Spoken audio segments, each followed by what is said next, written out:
एक और बोली जाऊं श्रीमद् भगवद गीता अध्याय 18 उपसंहार संन्यास की सिद्धि श्लोक संख्या 56 सर्वकर्माण्यपि सदा कुर्वाणो मद व्यपाश्रयः मत प्रसादादवाप्नोति शाश्वतम पदम अव्ययम।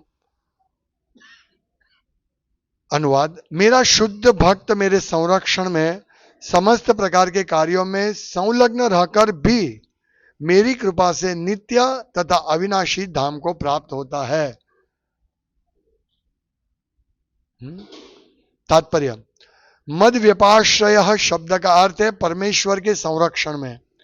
भौतिक कलमश से रहित होने के लिए शुद्ध भक्त परमेश्वर या उनके प्रतिनिधि स्वरूप गुरु के निर्देशन में कर्म करता है। उसके लिए समय की कोई सीमा नहीं है। वह सदा 24 घंटे 100% परमेश्वर के निर्देशन में कार्यों में संलग्न रहता है। ऐसे भक्त पर जो कृष्ण भावनामृत में रत रहता है, भगवान अत्यधिक दयालु होते हैं। वह समस्त कठिनाइयों के बावजूद अंततो गत्वा दिव्य धाम या कृष्ण लोक को प्राप्त करता है। वहां उसका प्रवेश सुनिश्चित रहता है, इसमें कोई संशय नहीं है। उस परम धाम में कोई परिवर्तन नहीं होता। वही प्रत्येक वस्तु शाश्वत, अविनश्वर तथा ज्ञानमय होती है। ओम ज्ञानतिमिरान्धस्य ज्ञानञ्जन शलाकया चक्षुरुन्मीलितं येन तस्मै श्रीगुरवे नमः। नाम श्रेष्ठम मनुमपि शचिपुत्रम अत्र स्वरूपम रूपम तस्याग्रजामुरुपुरी माधुरीं गोष्ठुतिम् राधा कुंडम गिरिवर महो राधिका माधव संप्राप्तो यस्य प्रतितो कृपया श्री गुरुम तम नतोस्मि।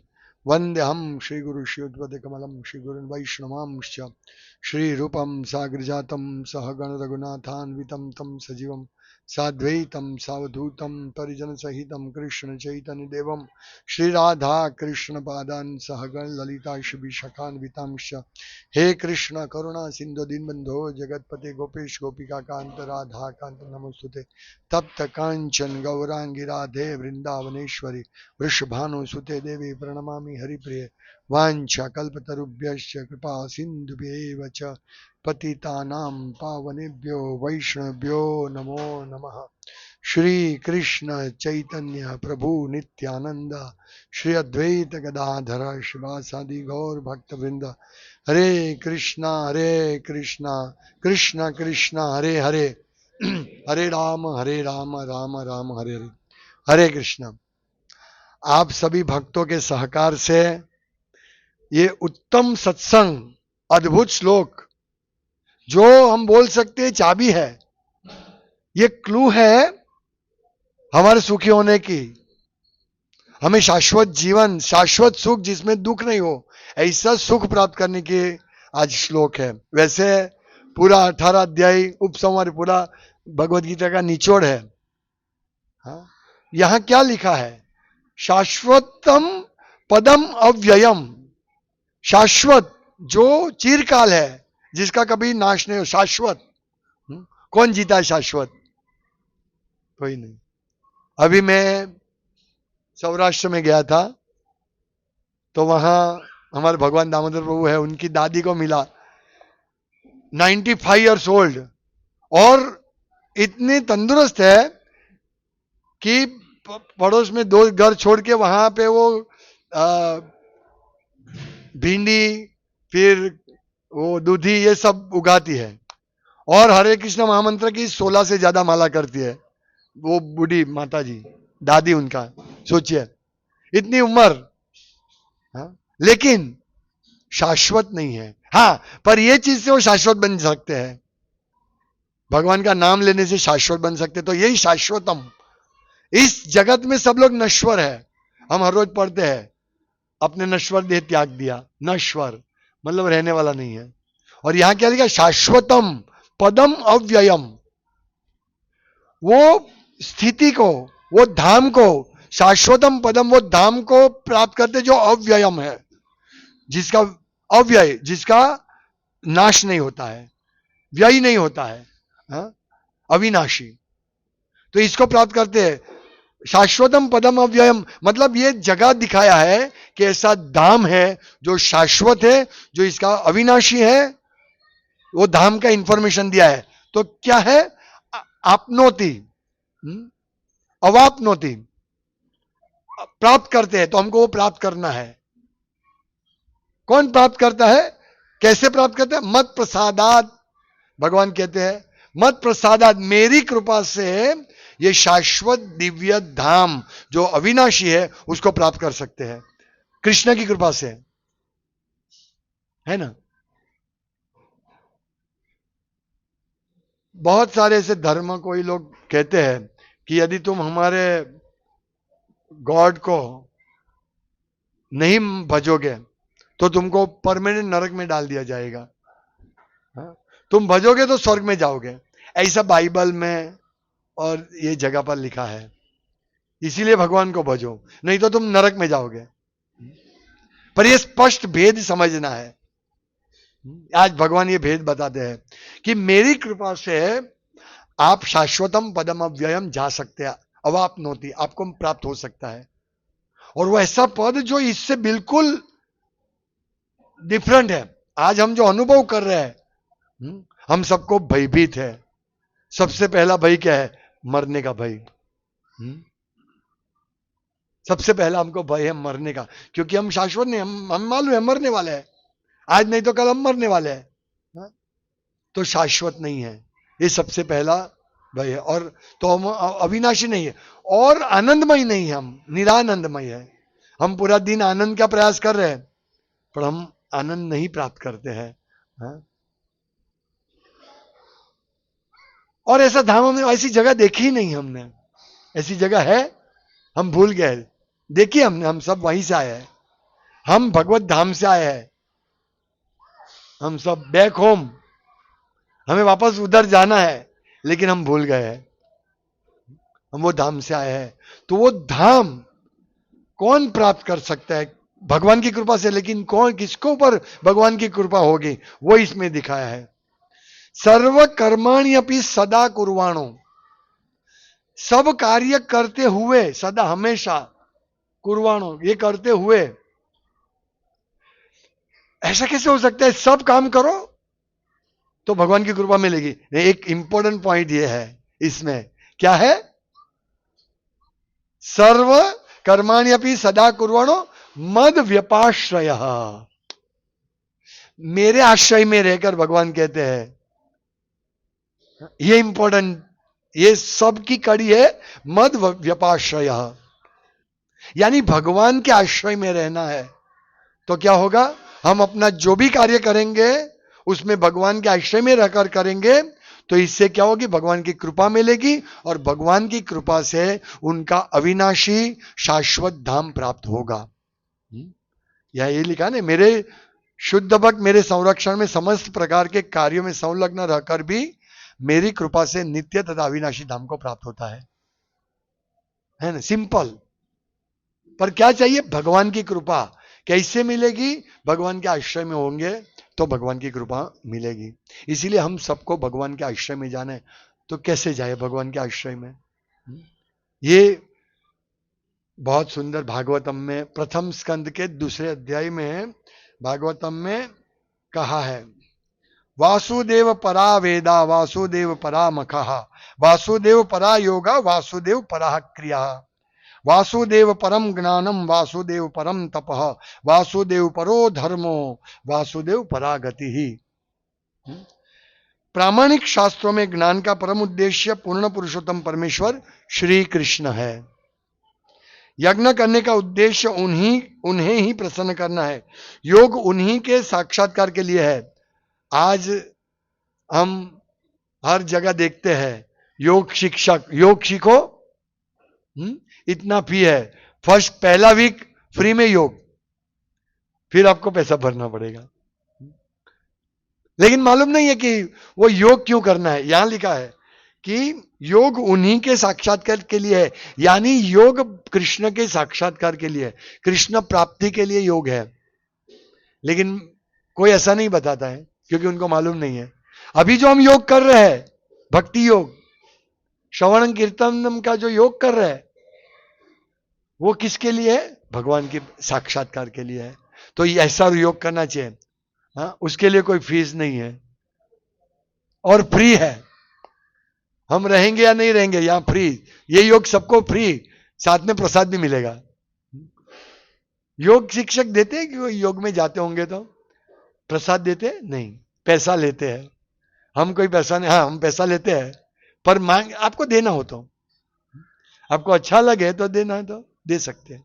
और बहुत सारे भक्त देते हैं, सभी भक्त देते हैं, हम मांगते नहीं है। तो यही योग उन्हीं के साक्षात्कार के लिए, ये जो चीज है योग मतलब भगवान से जुड़ना। और ये अष्टांग योग की बात करें, योग भगवान के साक्षात्कार लिए। सारे सकाम कर्म अंततः उन्हीं के द्वारा पुरस्कृत होते हैं। वे परम ज्ञानी और सारी कठिन तपस्याएं उन्हीं को जानने के लिए की जाती है।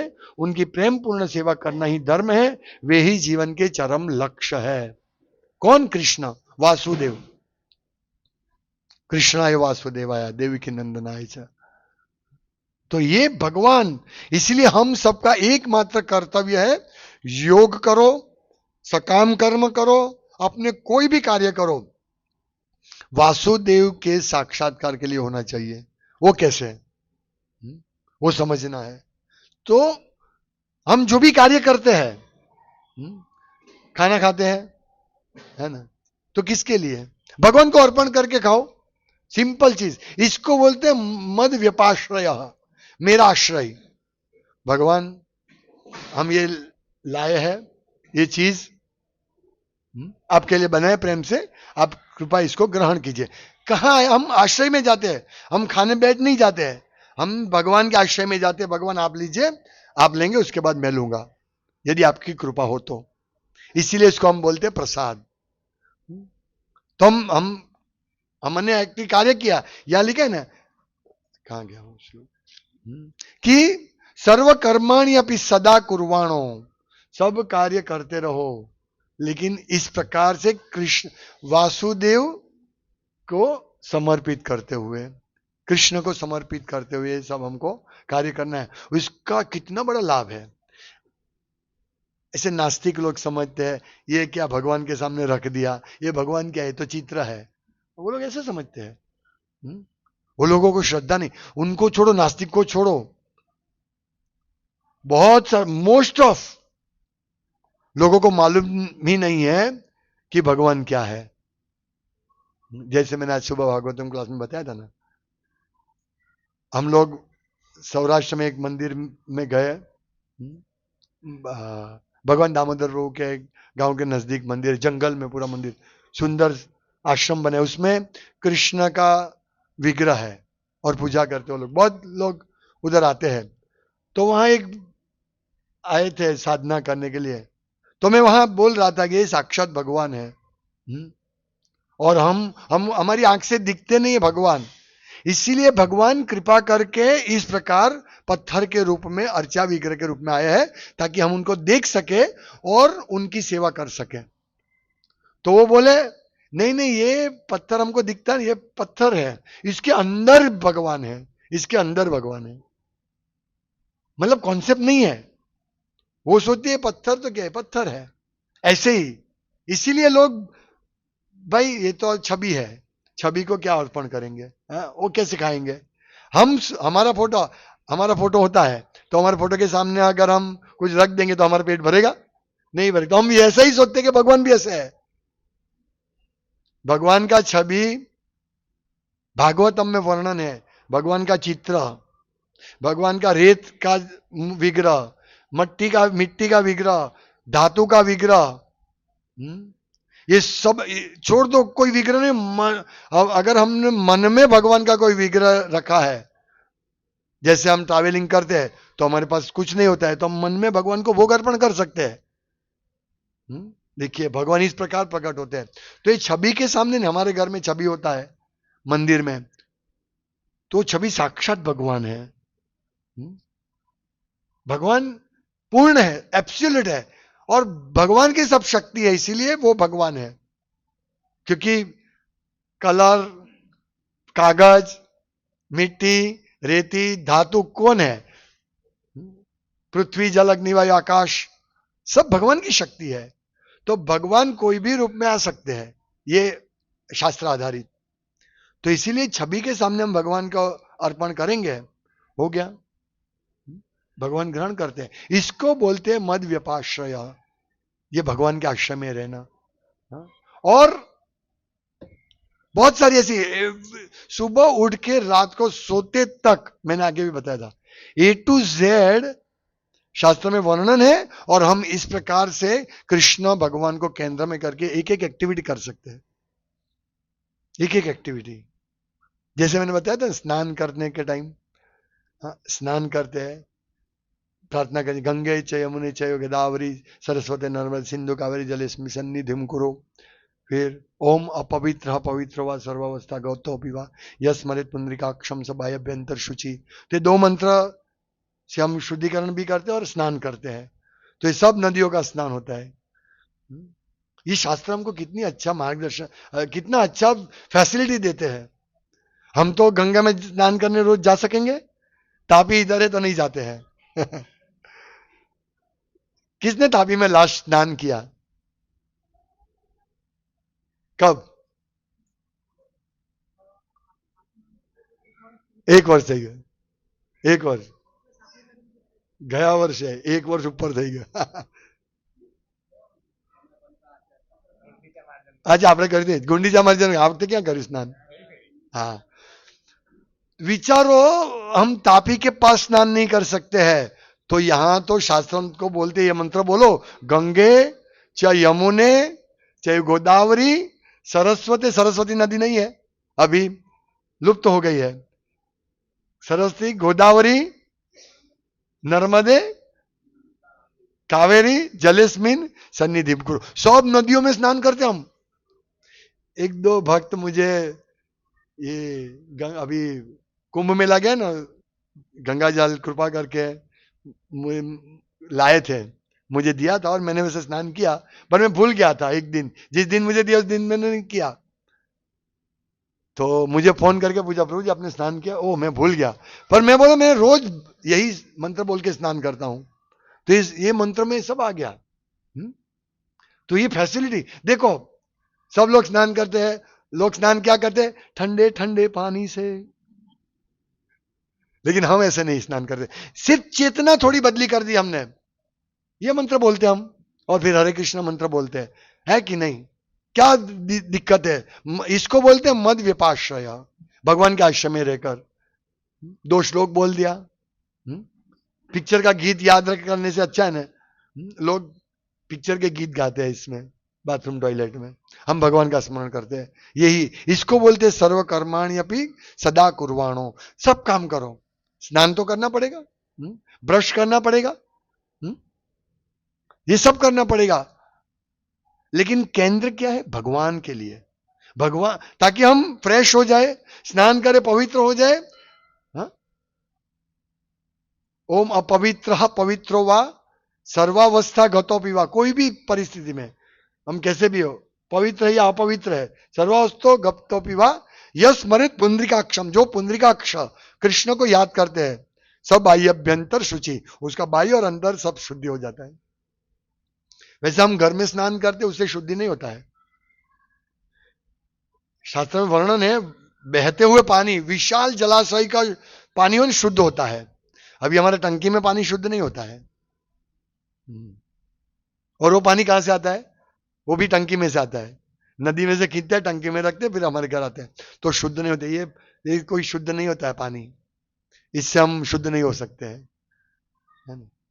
पर ये मंत्र बोलते हैं और कृष्ण की कृपा से बाह्य अभ्यंतर शुचि, बाह्य और अंदर सब शुद्धि होता है। यदि हम ये मंत्र नहीं बोलेंगे तो शुद्ध नहीं होंगे।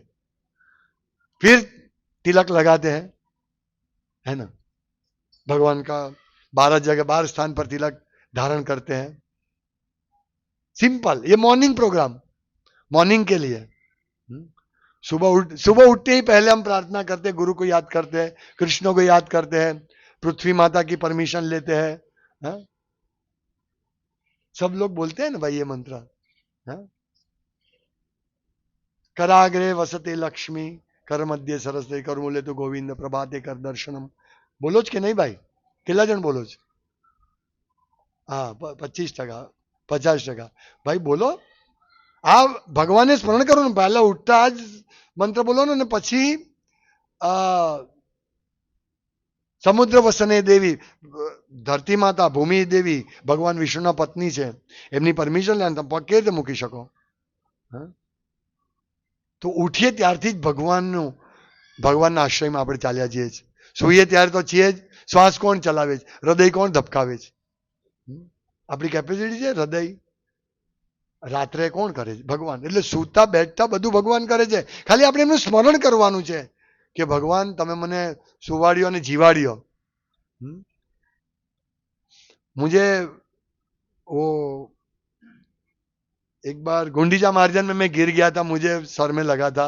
अरविंदाक्ष बार बार बताते हैं ना, जगन्नाथ दामोदर अरविंदाक्ष में गिर गया था, तो मुझे थोड़ा प्रॉब्लम हो गया था, तो मैं एक ही बार बार बोलता रहता था.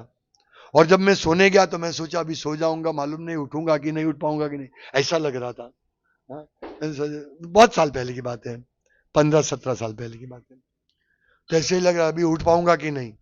फिर मैंने बोला भगवान की जो इच्छा, उठूंगा तो ठीक है, नहीं उठूंगा तो ठीक है. पर हम क्या कभी याद करते, आज हम सो रहे हैं, अभी सांस कौन चलाएगा? हॉस्पिटल में वो वेंटिलेटर देते हैं ना, तो हमारा सांस कौन चलाते हैं? परमात्मा चलाते हैं. वो जागते रहते हैं, वो सोते नहीं है. वही तो हम जो सोते हैं, पर हम वो चलाते हैं, लेकिन कौन याद करता है परमात्मा को? इसीलिए रात को सोने के टाइम भी भगवान को याद करना है, गुरु को याद करना है, प्रणाम करके हरे कृष्ण बोल के सोना है, नरसी स्तुति करके सो, मतलब भगवान की कॉन्शियसनेस में सो, चेतना. इसको भगवान का आश्रय कहते हैं, मद व्यपाश्रय. कितना सरल है, सरलता से, बहुत सरल है भक्ति. ये तो हुआ. फिर स्नान करके जाओ अपने काम के लिए. मॉर्निंग प्रोग्राम करते हैं, मंगला आरती भागवतम क्लास सुनना, वो तो मद व्यपाश्रय है ही. फिर नाश्ता करो, वो भी मद व्यपाश्रय, भगवान को अर्पण किए करके बनाए. नाश्ता बनाओ, लेडीज नाश्ता बनाते हैं, कर दिया, वो हो गया. फिर लेडीज अपने घर के कामकाज में लगते हैं, प्रभु जी को जॉब के लिए जाते हैं. कर्म फल, कर्म करते, कर्म सबको करना पड़ेगा, लेकिन कर्म का फल हम अर्पण करें, हम करेंगे, सोचेंगे ये जो भी मैं इनकम आएगी उसमें से मैं मेरे परिवार को जो कृष्ण भावनामृत में प्रगति कर रहे हैं उनके लिए खर्च करूंगा, और थोड़ा मैं भगवान की सेवा में डालूंगा, रखूंगा. तो इस प्रकार से हम पूरा दिन भगवान के आश्रय में रह सकते हैं. तो यही बात है, सदा कुर्वाणो मद व्यपाश्रय, मतलब भगवान के आश्रय में रहकर हमें करना है. तो ये क्या है, वो कौन हो जाते हैं? शुद्ध भक्त. और उसको क्या मिलते? मत प्रसादात, मेरी प्रसादात, मेरी कृपा मिलती है, और उससे मेरी कृपा से अवाप्नोति शाश्वतम पदम अव्ययम, परम पद को प्राप्त करता है. कितना अच्छा लगता है ये चीज, कि हम ऐसी जगह जाएंगे सिर्फ इतना काम करके कि जहां यद गत्वा न निवर्तन्ते तद धाम परमम मम, जहां जाने के बाद हमको इस मर्त्य जगत में आना नहीं पड़ेगा. रोज का भाव बढ़ाना, रोज का हम सुनते हैं आज इतनी आत्महत्या कर दी, आज इतनी लड़कियों पे बलात्कार हुआ, आज इतना एक्सीडेंट हुआ, आज इतना फ्रॉड हुआ, आज ये बैंक वाले ने ये कर दिया, ये आदमी ने वो कर दिया, खून कर दिया, मर्डर, यही सुनते हैं. आध्यात्मिक जगत में ऐसा नहीं है. दिव्य शाश्वत. न तद भासे तो सूर्यो न शशांको न पावक, यद गत्वा न निवर्तन्ते तद धाम परमम मम. अद्भुत धाम छे भगवान. वहां जाने के बाद किसी को इस मध्य जगत में नहीं आना पड़ता है. इनऑस्पिशियस, हम बोलते हैं ना, क्या मुंह देख लिया उसका, आज मेरा पूरा दिन खराब हो गया. ये भौतिक जगत में सब लोग ऐसे ही है, इनऑस्पिशियस, अशुभ है, कोई शुभ नहीं है, अशुभ है. और ये अशुभ कैसे होते हैं, वो चैतन्य चरितामृत बहुत सुंदर वर्णन है अशुभ. देखिए जीवों की, सेवी भिन्नांश जीव द्वित प्रकार, एक नित्य मुक्त एक नित्य संसार. दो प्रकार के जीव है, एक नित्य मुक्त है और एक नित्य बद्ध है। हाँ? नित्य मुक्त जो है उसकी बहुत बहुत लोग हैं ऐसे। और जैसे जेल, जेल में बहुत सारे कम लोग होते हैं और जेल के बाहर बहुत लोग रहते हैं। तो नित्य बद्ध जेल में रहते हैं और वो भी है एक प्रकार के लोग, और दूसरे क्या है, नित्य मुक्त। ये चैतन्य महाप्रभु समझा रहे हैं। जो नित्य मुक्त है वे कृष्ण भावनामृत के प्रति सदैव सचेष्ट रहते हैं। तो मैंने ये बताया था ना कि नित्य मुक्त कैसे होते हैं, सुबह से रात तक कृष्ण भावनामृत, कृष्ण कृष्ण कृष्ण कृष्ण। और जो वे भगवान कृष्ण के चरणों की प्रेममयी दिव्य सेवा करते हैं, जो आज के श्लोक में वर्णन है, उन्हें कृष्ण के नित्य संगी, उन्हें कृष्ण के नित्य संगी मानना चाहिए। वे कृष्ण सेवा का दिव्य आनंद लगातार प्राप्त करते रहते हैं। जो नित्य मुक्त है वो कृष्ण भावनामृत करते रहते हैं और वो सदा सेवा का दिव्य आनंद, सेवा सुख प्राप्त करते हैं। भगवत गीता के 9वें अध्याय का प्रथम श्लोक है ना, राज विद्या राजगुह्यम पवित्रम इदम उत्तमम प्रत्यक्षावागमम धर्मम सुसुखम कर्तुम अव्ययम। ये जो राज विद्या है भगवत गीता का ज्ञान है, भगवान जो ज्ञान दे रहे हैं, ये भगवत गीता का ज्ञान, भगवान की भक्ति, राज विद्या राजगुह्यम, ये परम रहस्यमय है और ये राज विद्या है। और क्या है, पवित्रम और उत्तमम। उत्तमम मतलब दिव्य, उत्तम, तम से ऊपर, उत्तम, दिव्य है। और क्या है ये दिव्य, इतना ही नहीं है, प्रत्यक्षावगमम धर्म्यम, और ये हम इसका खुद पालन कर सकते हैं। जैसे भाई गुलाब जामुन आपने कभी नहीं खाया हो या मैंने नहीं खाया हो, तो हम खा के देखेंगे तो किसी को पूछना नहीं पड़ेगा। जब हम खाते गुलाब जामुन तो हम इसको नहीं पूछना पड़ेगा भाई गुलाब जामुन कैसा लग रहा है, भाई तुम खा रहे हो तो तुम देखो ना। ऐसा है भक्ति। कैसी है, प्रत्यक्षावगमम धर्म्यम सुसुखम कर्तुम अव्ययम, अविनाशी है और सुख प्रदान करने वाला, सुसुखम, और ये अविनाशी है। ये है भक्ति। और जो भक्ति करते हैं, कल लास्ट बुधवार को महाचंद्र ने समझाया था, क्या भक्त्या माम भी जानाति यावन यशास्मि तत्वतः, भक्ति के द्वारा ही भगवान को जाना जा सकता है। भक्त्या माम भी जानाति, न तो योग के द्वारा, न तो तप के द्वारा, न तो कर्म के द्वारा, सिर्फ भक्ति के द्वारा ही जाना जा सकता है भगवान। और फिर क्या होगा, तत्व माम तत्व तो ज्ञात्वा विशते तद अनंतरम, ऐसे मुझे तत्व तो जानने से वो प्रवेश करता है अनंतरम में, यानी भगवत धाम में प्रवेश करता है। तो भक्ति करना चाहिए। तो यही चैतन्य महाप्रभु बोलते हैं। और दूसरे क्या है, जो अभी नित्य मुक्त की बात कर रहे हैं, अभी क्या है, नित्य मुक्त भक्तों से भिन्न ऐसे बद्ध जीव हैं जो भगवान की सेवा से सदैव विमुख रहते हैं। वे इस भौतिक जगत में निरंतर बद्ध रहते हैं और उन्हें विभिन्न शरीर धारण करने के कारण नारकी अवस्था में दुख भोगना पड़ता है। दुख दुख दुख, दुखालयम शाश्वतम। जो भगवान की सेवा नहीं करते उसको दुख भुगतना पड़ता है। हाँ, भगवान ऐसे है, उनकी सेवा करेंगे, उनका नाम लेंगे तो ही हम सुखी होंगे। क्यों? क्योंकि यदि हम भगवान का नाम नहीं लेंगे तो हमारा जो मन है ना, दुष्ट मन, वो मन हमको काम क्रोध लोभ मोह मद मात्सर्य में फंसा देगा। इसीलिए भगवान कहते मेरा नाम लो, पर लोग क्या बोलते, हम क्यों ले भगवान का नाम? भगवान की दादागिरी क्यों, कि हम उनका नाम लेंगे तो ही उद्धार करेंगे? ये भगवान की दादागिरी नहीं है,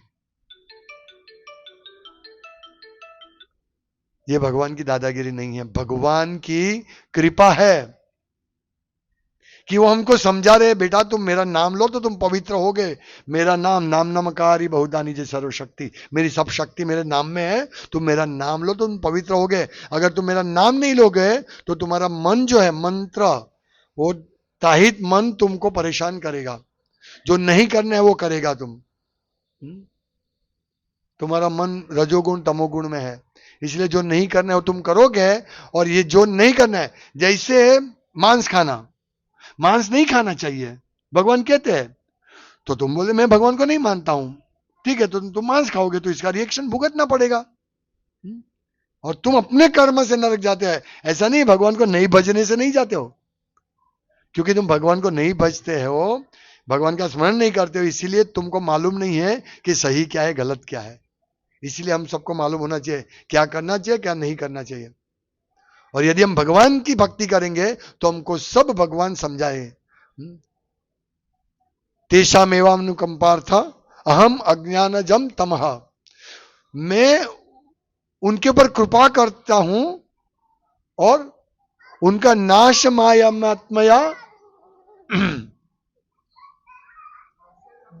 हाँ नाश्य, हाँ ज्ञान दीपेन भास्वतः, ज्ञान दीपेन भास्वतः, मैं उनको कृपा करके ज्ञान देख, ज्ञान रूपी प्रकाश से उसका सब अज्ञान रूपी अंधकार नाश करता हूं, ये भगवान कहते हैं। इसीलिए हमको भगवान के शरण में जाना चाहिए। हम स्कूल क्यों जाते हैं? पढ़ने के लिए, शिक्षा के लिए जाते हैं। इसी प्रकार भगवान के पास आना चाहिए। अगर हम नहीं आएंगे तो भगवान हमको नरक नहीं भेजेंगे, तुम मेरे पास नहीं है इसलिए नरक जाओ, नहीं, हमको ज्ञान नहीं मिलेगा, हमारा अज्ञान नाश नहीं होगा, इसलिए हम अपने ही कार्य से नरक जाते हैं।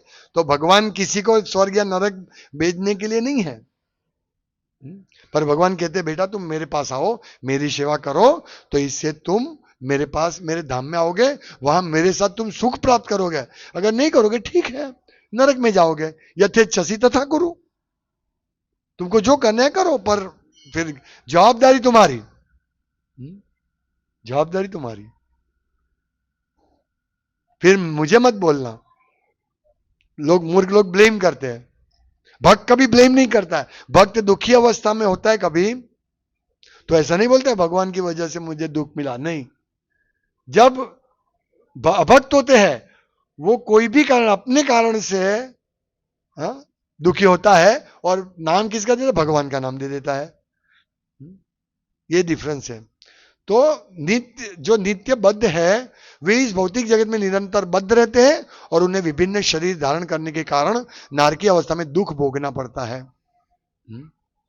कृष्ण भावनामृत का विरोध करने के कारण बद्ध जीव को बाह्य शक्ति माया रूपी पिशाचिनी दंड देती है। माया रूपी पिशाचिनी हमको कितनी अच्छी लगती है माया। सो खाओ पियो, कोई रोक टोक नहीं। अभी मैंने किसी को पूछा था कोई संप्रदाय में कि भाई कोई नियम है? नहीं नहीं, कोई नियम भी हम कुछ नहीं, जो करना है वो करो। आपने कोई नहीं पूछा? जो करना है करो, खाओ पियो, कुछ कुछ नियम नहीं है। तो ये बात है? ये माया, माया यहां तो नियम है भाई, शुद्ध भक्ति करना है तो पहला नियम है इस्कॉन में, 16 माला करो, 4 नियम का पालन करो, ये नियम है। हमारे क्या, हमारे यहाँ कोई नियम नहीं, आओ जिसको जाना है, जहां खाना है, जहां घूमना है घूमो, कोई बात नहीं, पर हमारे संप्रदाय में जुड़ो, ये माया है। नियम तो होगा ना। तो ये खाओ, खाने में तो सबको, हम तो कुत्ते बिल्ली बन के आए हैं, सुअर ये सब बन के आए, सब 84 लाख योनि में घूमते आए, इसलिए हमको तो अच्छा ही लगता है ये सब खाना, मांस खाना अच्छा लगता है, मन को अच्छा लगता है। ये क्या माया, माया जैसे चूहा होता है, चूहा हमारे पैर को काटता है पर हमको मालूम नहीं पड़ता है, ऐसे फूंक मार मार के काटता है, हमको मालूम, ऐसी माया है। ऐसे इतना जोर से चांटा मारेगा ना, फिर हम बोले हाँ ये तो अच्छा है। मल खाएंगे, हाँ बहुत स्वादिष्ट टेस्टी मल है, सुअर की योनि में, सुअर को बोले ये मल मत खा, क्या बात कर रहे हो, तो इतना स्वादिष्ट है कि नहीं? ये क्या वो है? ये माया रूपी पिशाचिनी दंड देती है। ये दुर्भाग्य है कि हम सोचते हैं सुअर के रूप में, हमने सोचा ये तो अच्छा खा रहे, ये कागड़ा रोज आता है, कहाँ कहाँ कहाँ। जब कभी कभी बहुत 100-150 कौवे इकट्ठे हो जाए, कहाँ कहाँ कहाँ कहाँ कहाँ, हम जब करते तब समझने एक चूहा या कुछ भी मरा हुआ चीज इधर है, उधर उनको आ जाते हैं सब, उनके मिजबानी होती है, कौवों की मिजबानी, मक्खियों की मिजबानी है ना, गंदगी पे। तो उसको ऐसा लगता है तो कितना टेस्टी है, कौवे को लगता है, और लड़ते हैं कौवे एक उंदर, मरा हुआ उंदर के लिए। ये सब चीज चल रही है। इसको बोलते हैं माया रूपी पिशाचिनी, इसको दंड बोलते हैं। दंड अच्छा लगता है चूहा खाना? नहीं अच्छा लगता है, ये दंड है, ये लोग समझते नहीं है। इस तरह वह 3 प्रकार के कष्ट भोगने के लिए तैयार रहता है, शरीर तथा मन द्वारा दिए गए कष्ट, अन्य जीवों के शत्रु भाव से उत्पन्न कष्ट तथा देवता द्वारा उत्पन्न प्राकृतिक उत्पात। इस तरह बद्ध जीव काम वासनाओं का दास बन जाता है, और जब ये वासनाएं पूरी नहीं होती तो वह क्रोध का दास बन जाते हैं और माया की लात खाता रहता है, गधे की तरह। गधी की लात खाता रहता है। ऐसे हम सब है, इसीलिए जागना चाहिए हमको। और सीधा वह इस ब्रह्मांड में घूमते घूमते दैववश यदि किसी भक्त वैद्य की संगति पा लेता है, यानी डॉक्टर भक्त की संगति प्राप्त कर लेता है, इसको यहां भक्त को डॉक्टर बोला गया है, वैद्य। यदि किसी भक्त वैद्य की संगति पा लेता है तो उसके निर्देशों तथा मंत्रों से माया रूपी दायन भाग जाती है। इस तरह बद्ध जीव भगवान कृष्ण की भक्ति के संपर्क में आता है, जिससे वह भगवान के और निकट पहुंच सकता है। हमको भगवान के निकट पहुंचना है, इसीलिए वैद्य को ढूंढो, और ये हॉस्पिटल है, इसको नामहट केंद्र, राम जी मंदिर में चलने वाला एक हॉस्पिटल है, जो हमको भगवत धाम जाने के लिए तैयार करता है। हमारा रोग है भवरोग, और इसको भवरोग से मुक्ति दिलाने के लिए ये हॉस्पिटल में सब डॉक्टर बैठे हैं। जितने भी धोती कुर्ते वाले हैं ना, दीक्षित भक्त, सब डॉक्टर हैं। अब इनको मिलो, पूछो, ये आपको अच्छी दवा देंगे। और ये दवा का इधर इलाज होता है, ऑपरेशन भी होता है, बेहोश भी कर देते हम, ऑपरेशन सब होता है इलाज। ये हॉस्पिटल है, ये वैद्य मिलना चाहिए, ऐसा कृष्ण की कृपा से मिलता है। इसलिए आप सब लोग सत्संग में आए ना, ये कृष्ण की कृपा से। मैं यहां बैठा हूं, कृष्ण की कृपा से बैठा हूं। ये श्रवण कीर्तन कृष्ण की कृपा से चल रहा है। कैसे चल सकता है? इतने लोगों के लिए व्यवस्था करना, प्रसाद बनाना, हाँ, भगवान की सेवा पूजा करना, कैसे चल सकता है? अपने यहां कोई प्रसंग होता है, ऐसे 150-200 लोग आते हैं, हाँ, पसीना निकल जाता है, तो कैसे होता है? कृष्ण की कृपा से होता है। इतना प्रसाद बनाना, इतना व्यवस्था करना, इसको परोसना, फिर परोसने के बाद जो बचता है उसको लोगों में बांटना, हाँ? फिर ये सफाई करना, बर्तन साफ करना, ये मद व्यपाश्रय है।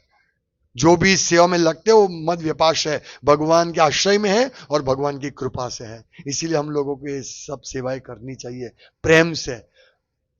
भक्ति यानी क्या? लविंग डिवोशनल सर्विसेज, प्रेममयी भगवान की सेवा। हम हमारे घर में काम करते हैं, जो कर्मी लोग वो भी काम करते हैं, लेकिन नॉन लविंगली सेवा, नो लव सेवा, कोई प्रेम नहीं है। मेरा बॉस के पास जाता हूं, नहीं जाऊंगा तो 2 गाली बोल के बोले मारेगा मुझे। इसीलिए बॉस के पास कैसे जानते हम? हाँ? क्योंकि बॉस मारेगा। हम बॉस के पास जाएंगे, लेकिन यहां नहीं आएंगे, भक्ति नहीं करेंगे, नको नको नको, चैन चैन चैन, कान कान कान। ये हमारे कल्याण के लिए है। क्यों नहीं करें हम हमारा कल्याण? सबको हमारा कल्याण, हम अपना कल्याण करना है। हरे कृष्णा। श्रीमद् भगवद गीता की जय। श्रील प्रभुपाद की जय। वांछाकल्पतरुभ्यश्च कृपा सिंधुभ्यैव च पतितानां पावनेभ्यो वैष्णवेभ्यो नमो।